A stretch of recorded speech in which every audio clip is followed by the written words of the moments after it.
What's up, everybody? Long time no see. Aaron the dog is back with yet another breakdown here. This time it is for the LFA 113 card going down on Friday.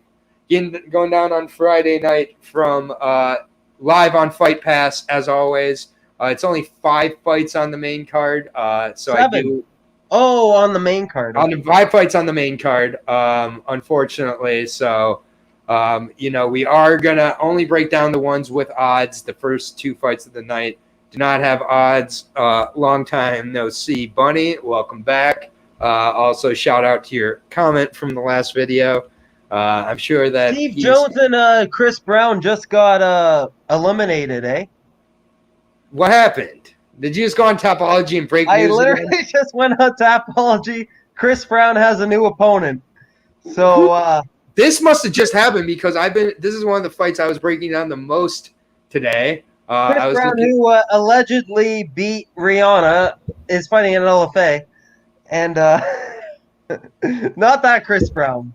But yeah, good joke. The joke that every casual will make. I have to say it. I'm sorry. You didn't have to, but you did. But you did. But allegedly beat Rihanna. We're going to jump into this one. This is going to be a pretty quick breakdown. It's 5 fights. A lot of them 4 fights now. Yeah, this is going to be a very quick breakdown. 4 fights, a couple of which I think are pretty cut and dry. And I want to give this T-shirt for Raul if he's here. Yeah, we'll see if Raul. I know he's working on his movie. Raul is a filmmaker. But yeah, the main card. He's good at editing Prodigy for us. Chris Brown now taking on Glacio, Elisario. I'm just going to look at this fight real quick and look at this guy. Glacio, Elisario, 9-6, tatted up. That's cool. 34 years old. That's also cool. Christian Aguilera. Out of Novo Union. I'm getting to it, sir. Like, my God. 10-year veteran. Brandon, please. All right. But this guy has been around. Holy fuck, Brandon. I'm about to kick you. I'll tell the people I have information. All right. Anyways, Glacio Elisario taking on Chris Brown here. Are we good? All right. So Glacio in his last 4 losses, kind of a crazy guys to lose to. Yozolandi Izquierdo, a very good fighter. Ismael Bonfim, he's my boy. He also lost by injury in that fight. Christian Aguilera, UFC fighter, also won in the UFC. Not a terrible loss and didn't get finished by him. Then Aaron Mckenzie. I do remember that fight back in August of last year. Aaron Mckenzie, a guy we're both very high on out of Oklahoma. So he's faced a good level of competition here, and he's facing I think of the guys he's lost to, I would rate Chris Brown as lower than all 4 of those guys. So there's that to say. But I'm not going to be betting this fight too heavily. He is coming off of 2 losses, 4 of his last 5, and this is at welterweight. His last fight was at lightweight. So the size strength should go to Chris Brown. Chris Brown is a staple of the lower regional, but Chris Brown for me here. Do you have anything kind of say? There's no odds available. Yeah, I would just say Glacio's been knocked out 3 times in his career.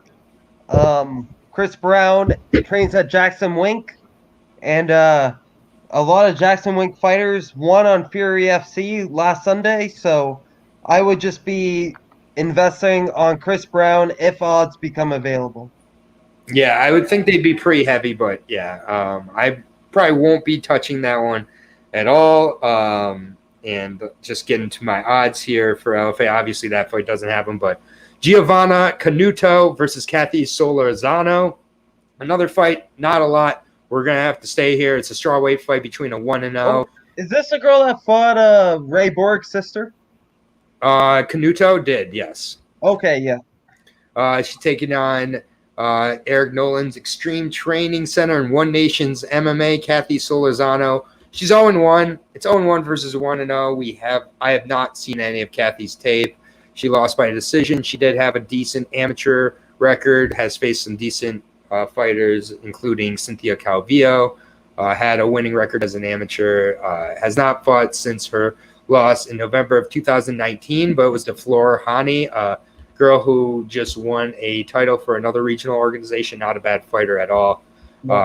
Giovanna Canuto came in and just kind of dispatched of Rayborg's wife in. Sorry, I should have said sister, wife.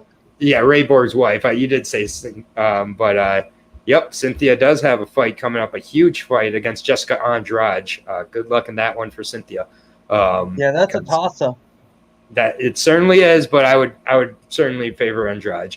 But Canuto here looked good in her LFA debut. That was only back in March, fighting in January or July against an 0-1 opponent. I got Canuto.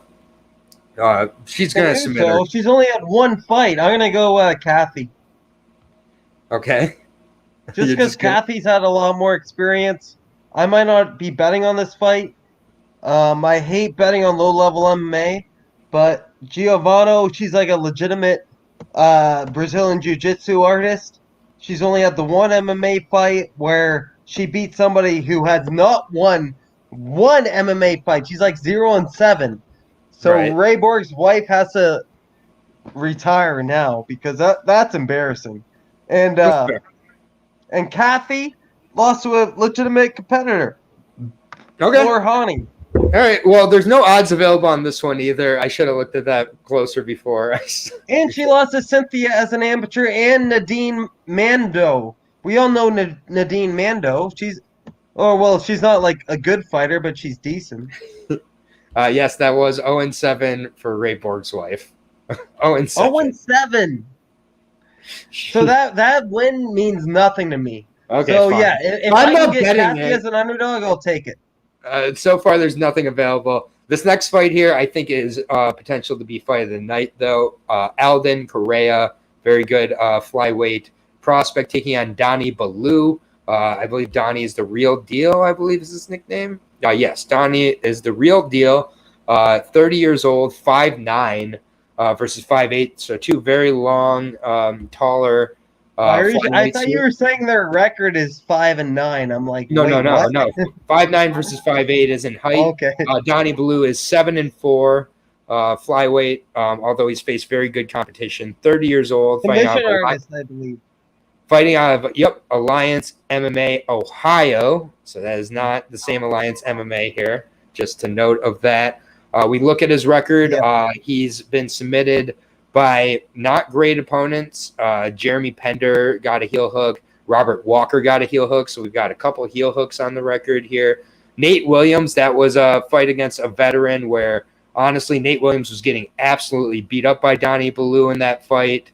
Donnie Ballou decided to hang out in the guard with Nate Williams. Nate Williams had a really slick belly down armbar, but Donnie was really dominating that fight. And I think if he would have won that fight, he wouldn't have had to go back to HR MMA in the next fight and face a 2-1 opponent, which he came in and belly armbarred down himself. So I think that Donnie, at 30 years old, still learning from his mistakes. Nate Adams armbarred him, and then he came back in his next fight with the same armbar on his opponent. So I do kind of like that out of Donnie. 30 years old, again, he's got a lot of finishes by submission, but his stand-up game is very good. Not very good. His stand-up game is good. He has good length, good movement on the feet. Particularly, he's going to have a reach advantage against Alden here, as well as the experience advantage coming off of that armbar win at HR MMA. And the fun fact about that is I did watch that fight live. That was in February. That was actually Brian Battle's last professional fight. Before getting into the Tough House. In that promotion, that card? For that card. So I did get to see Donnie Ballou that night. He fought immediately after Brian. So and I do remember I was pretty impressed. I was pretty impressed with what I saw. It was a 2-1 opponent, but his opponent was strong and big. Alden Correa, though, is a very, very hyped up prospect. The Cobra.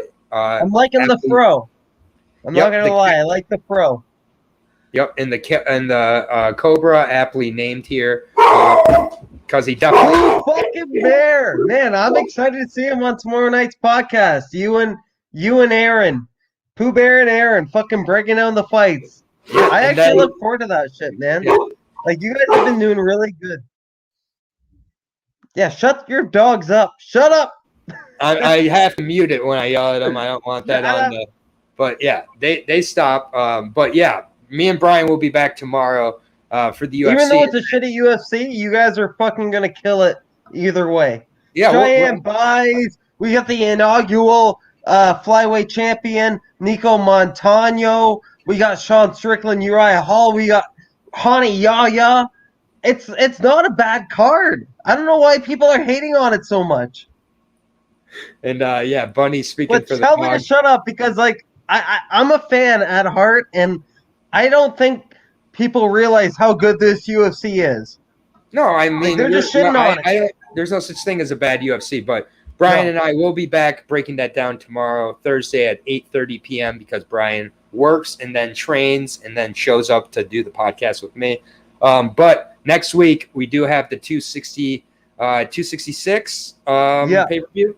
Yeah, next week is the MMA. UFC is always good. MMA is always good. But next week we got thank you. We do have the 266 breakdown. I do want to advertise that because Bunny will be returning. Pay-per-view Bunny will be returning to the podcast. Oh, Bunny.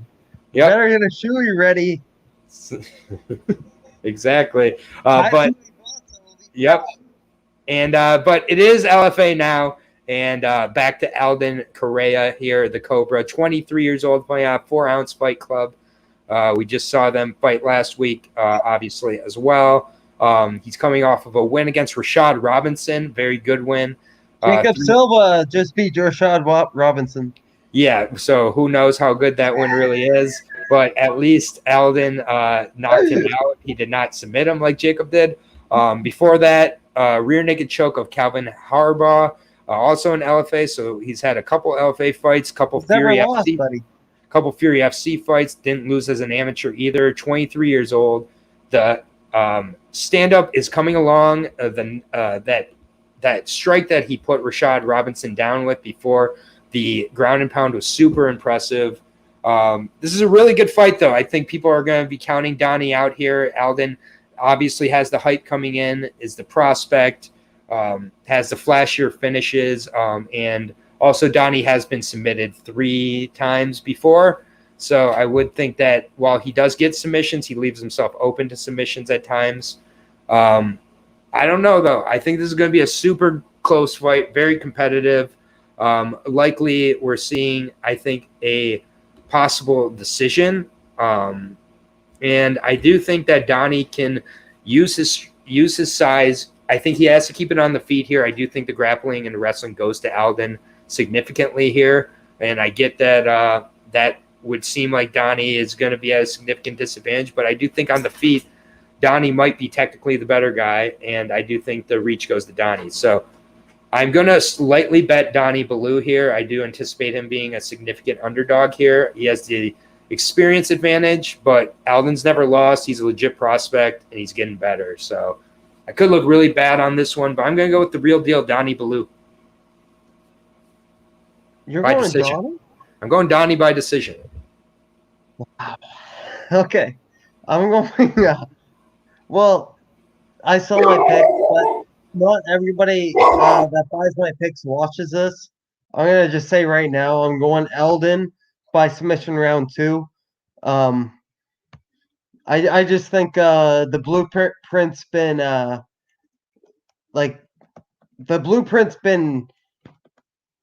out now for Donnie. Like it seems like an easy game plan to prepare for. Eldon should get this done. Donnie has a round 1 submission or a round 1 knockout TKO under his belt, but like other than that, I think he's gonna get schooled on. I see a round 2 knockout or submission for Eldon Carrera.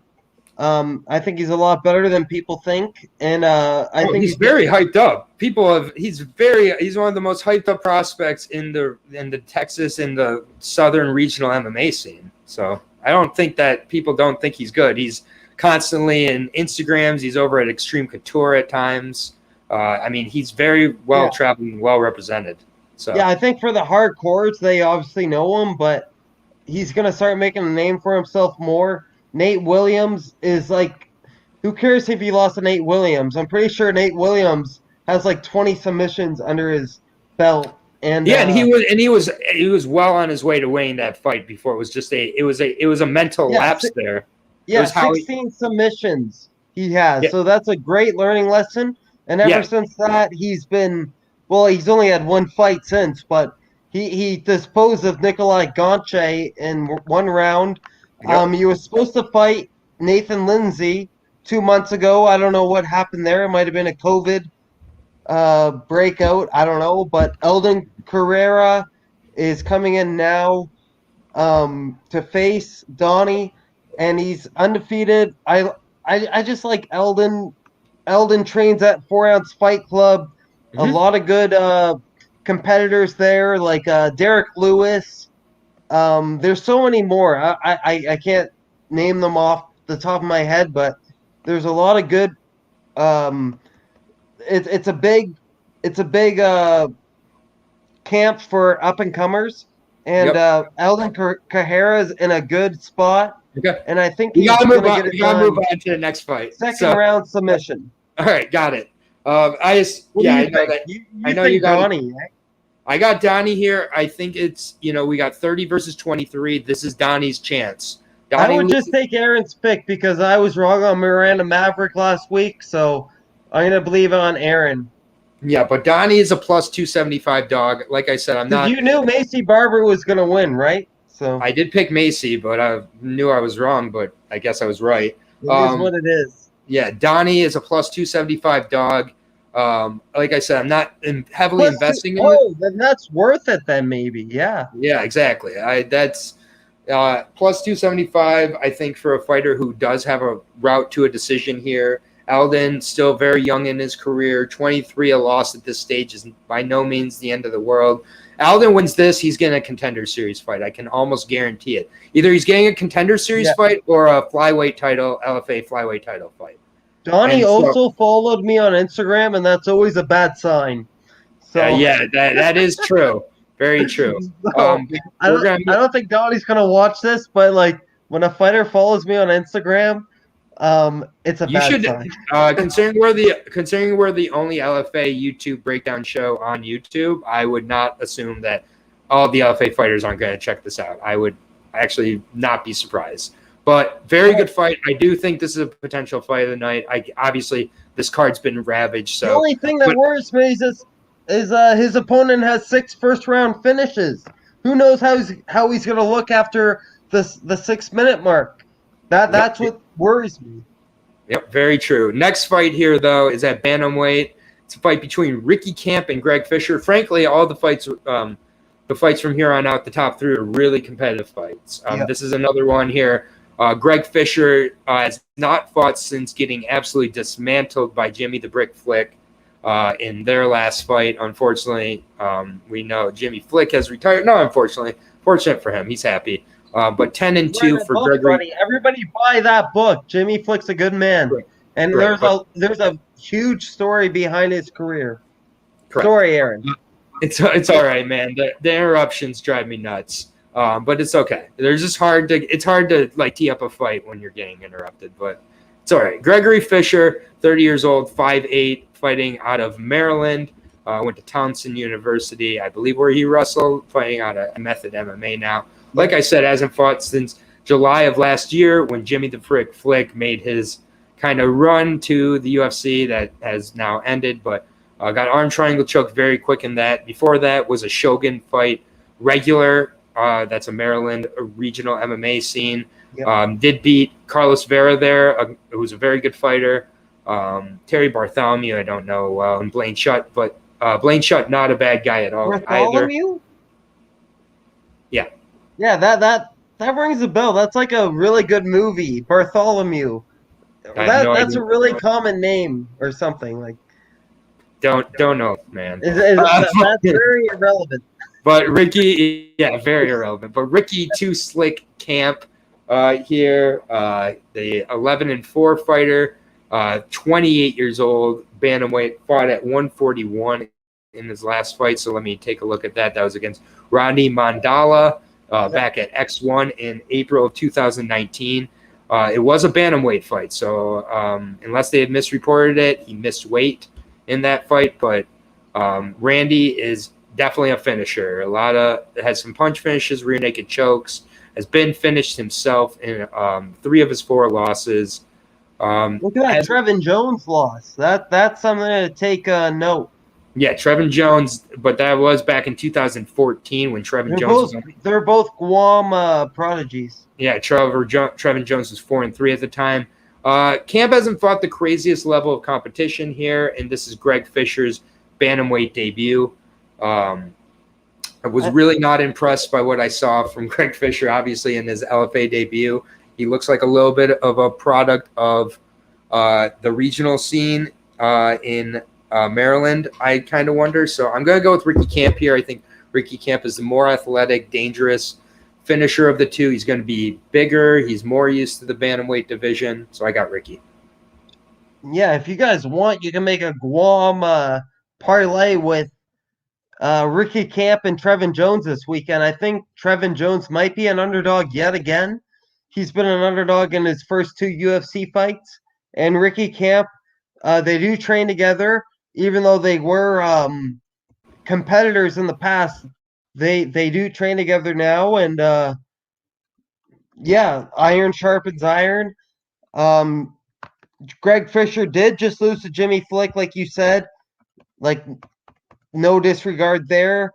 And other than that, like, he lost as an amateur by a split decision. He lost to Vernon Webb by a unanimous. I think this is going to be a really closely contested fight. And I don't really feel comfortable putting my money on anybody, but I really might make a Guam parlay with Trevin Jones and Ricky Camp. We'll see what the odds pan out with those two. Yeah, I might call them Randy Camp, but it's Ricky Camp. Ricky is the slight favorite, minus 155. He's been off a little bit longer. He's been off since 2019. He did not fight in the pandemic. But we've been seeing a lot of fighters making this return from the 2019. Both of them haven't fought since the pandemic era.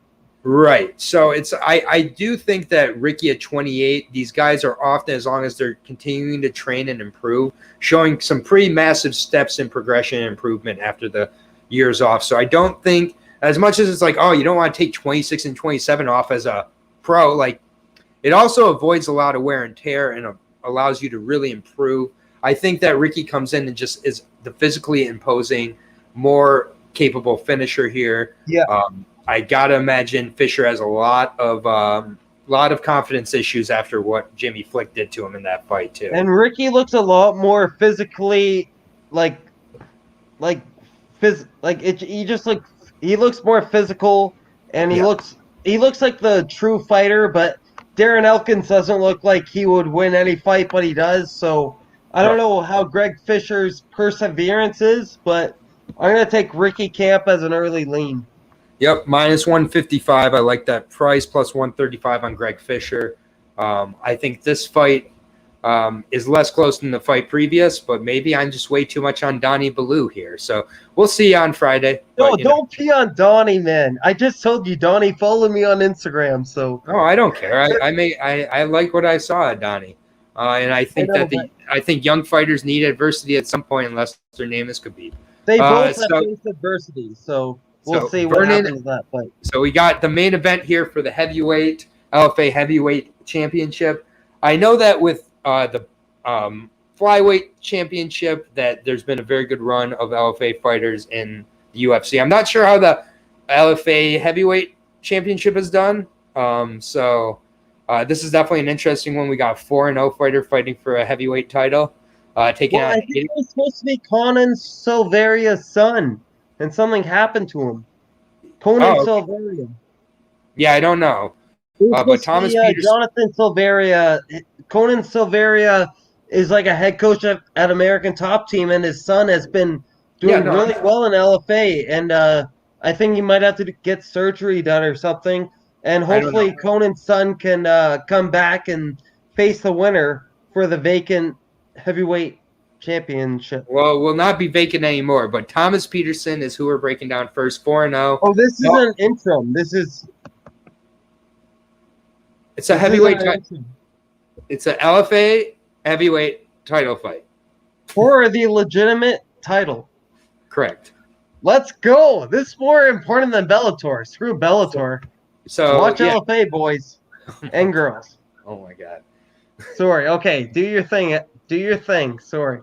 It's so difficult. I know. I do it so much. Like, you were doing so good for a couple of weeks. I don't know what happened. But anyways, Thomas Peterson, 4-0, 3 of his fights coming into LFA. Made his debut back in December of 2019, which is interesting since the fighter, Ricky Camp, we were just talking about, hadn't even fought since before that. So Thomas Peterson during this time has been able to put in some work. Punches have ended all 4 of his fights. The longest fight was his last fight against Odell Pantine, where he finished in 3 minutes and 33 seconds. That was a 1-1 fighter. He's faced 1-1, 2-2, 3-1, 17 and 27 and 3.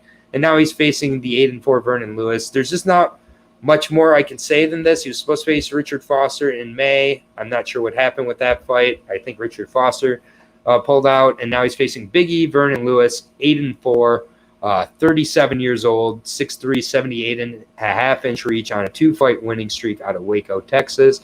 Beat Austin Lane, the guy who obviously got knocked out by Greg Hardy on the Contender Series. That's basically the only thing I know about Austin Lane. Before that, beat a guy named Yamaz Wildman by majority decision. Before that, lost in Bellator to Rudy Skafarov, who ended up getting kind of exposed in his next fight. But he was kind of a prospect here. No, well, he was, but then now he's not. Yeah, now he's not. That's what I'm saying. At the time Rudy beat him, he was. And Cody East, the same thing. He was a prospect, and now he's not. And now Cody East really is not. Very much is not. I think he's like 3-4 or 4-5. Yeah, but Vernon does have a win over Jared Vandera, who is now in the UFC, regardless of what we think about his UFC performance so far. And he won all 3 rounds, 5 minutes. And he won all 3 rounds, exactly. And that was in 2018. Hasn't fought since March of last year against Austin Lane, but did look very powerful. I think that we've got interesting. Big Vern getting the W. Oh, TV. We got a big Vernon Lewis fan, apparently. Got a big Vernon Lewis fan. I'm gonna have to disagree with. I don't know, man. Here. Like I can't be like 100% confident on either side. Like they're heavyweights, right? It's heavyweights. Yeah, it's 2 trucks colliding with each other. But yeah, I'm gonna go with Thomas Peterson until he shows me he can't put a hole in someone's face, even though the level of competition is so off here. And Vernon is significantly better level of competition. I do think that Cody, really all of his losses are to legit competition. Richard Odoms, not at all bad. Ryan Martinez is a name that sounds familiar for some reason. I know, but those losses don't look as good now because they've been exposed. Right, and exactly. And so this could be another case where Thomas Peterson gets the win and then gets exposed later on. But Vernon doesn't seem to be the exposer. He seems to get exposed against these kind of guys. I think Thomas Peterson hits harder. I know it's MMA math, but Thomas Peterson hits harder than Rudy and Cody East. Thomas Peterson, first-round knockout until I see otherwise, or I see an opponent otherwise worth not seeing that. No offense to TV here. I'm going to go with Thomas Peterson. Well, it's just because Vernon Lewis has been knocked out 3 times, and at heavyweight, if your opponent touches the chin, it's hard to recover. Like, I know Vernon Lewis can get knocked down twice and still survive. We saw it with Holly and Paiva and Kyler Phillips. So, like, I'm not counting anybody out here, but Thomas Peterson has cashed in all my parlays so far. I think he's been, like, a heavy favorite. Look at the level of competition he's faced. This is such a step up for him. That is my biggest hesitation here. Yeah, and all his wins has come in the first round. So if he can't take Vernon Lewis out in the first round, then I'm really worried. But who was the other guy who looks like Thomas Peterson who just lost to that Bubba guy? Yeah, I know I'm mistaken Thomas with that guy because Mhm. Thomas was the one I was really high on, and the other guy lost to Yep. that Bubba guy. I can't remember. It was in Bellator, I believe, or it might have been LFA. Yeah, no skill involved. I think Vern just outlasts him. I mean, Yeah. Vern has shown he has trouble outlasting though. He has been put away in a few of these. And Thomas Peterson has that showstopper power. Like it's Yeah. just boom, you're done. Literally, Yeah. not even a combination. It's just a left hook or a right straight. It's a left hook or a right straight, and you're done. Yeah, but this is an untested Thomas Peterson, And he's got that farm strength. who, if Thomas Peterson leaves the first round and I bet on him, I will not be able to breathe anymore. And hopefully that won't be the case for Thomas Peterson too. It looks like he has a strong chin too in his picture. Look at that chin. Looks like he could take a punch. I'm quite pleased with the price, -185 on Thomas Peterson. I don't like that. I don't like that at all. I do think is decent considering he's coming in with all of the momentum. But, it's just like, and then TV, being honest here, we appreciate the honesty here. Maybe I'm biased because I bet on Vern already. We've all been there before where we become the defense attorney for a guy. I wouldn't be confident at all in this fight, man. Like, yeah, it's a wild card. This fight, honestly, if you're a degenerate, I'm a degenerate. Bet on it. I'm a degenerate, so I'm gonna bet on it. But like at the end of the day, this is a fight to pass on, Aaron? Yeah, that's fair. I just like seeing a 185 that within a minute or two, I hopefully will know if I'm right or not. Like, I'm just picturing it that he knocks him out. It's like, oh, what a stress-free 185 that really because he's been knocked out 3 times, so like it's inevitably going to happen again. And Thomas Peterson has only showed knockout power, so really this should be an easy win for Thomas. But he's been untested. Again, -185 is going to get me in there. I was expecting it to be over -200, so that's why I said I didn't mind the price. I'd rather bet the fight not to go the distance if we can get those prop odds. Yeah, I usually don't get those on Bovada, but LFA, either way, even with the couple cancellations here, I really like this LFA card. It's worth watching on Friday night. There are going to be competitive fights, and it's a toss-up in that main event, but we're both going Thomas Peterson. TV here, who I believe TV is new to the channel. I haven't seen you in the comments before, sir or ma'am. But good to have you here, and everybody. Thank you for chiming in. And we have a one championship that morning as well. And we have an XMMA for the nostalgics. It's got like Ramsey Nijum, Ben Saunders, Kyle. What the fuck's that guy's name? Kyle something. There's like, if you look up XMMA 2, you'll be like, what the hell is this? A old school UFC card? Here's a good question from TV. When are you guys going to do a show with Clint from Die Hard MMA? I actually do like Clint. I like Clint quite a bit. He's a bald dude with glasses. Oh, true. No, I don't like him. Okay, he doesn't like him. I was about to try to make a crossover happen, but apparently Brandon has shut that down. No, I don't have a problem with him. I used to have him on my podcast, and I unsubscribed because he's just he's hurtful on the fighters, man. When he breaks down his fights, he's too hurtful. Yeah, he does get. Nobody should call a fighter a scrub or like somebody who doesn't belong there, because everybody belongs there. If you're getting into the UFC, you belong there. Fair enough. We all slip up, but I do agree he gets a little bit personal. But yeah, dude, we're the only channel doing the LFA breakdowns here, and we're getting results with them too. I don't like Clint from Die Hard MMA. Okay, I gotta say it one more time. All right. Anyways, Brandon of MMA Wagers does not represent the thoughts of Aaron the Dog MMA channel. I only support our channel. We're very. Yeah, but you sure don't have a problem interrupting me. And for Aaron the Dog of Aaron the Dog MMA, for Brandon of MMA Wagers, it's only 34 minutes in, Aaron. We have another 5 minutes. Just chill. We are all set for that. Do you think TJ Dillashaw won that fight? We're all set for, dude. We're all set. Aaron. I'm all set for today, man. Aaron, just tell me. TV, did TJ Dillashaw win that fight? I don't know. TV, thank you for joining us. We appreciate it. Brandon of MMA Wagers also appreciates it. Aaron the Dog of Aaron the Dog MMA. We all appreciate it here.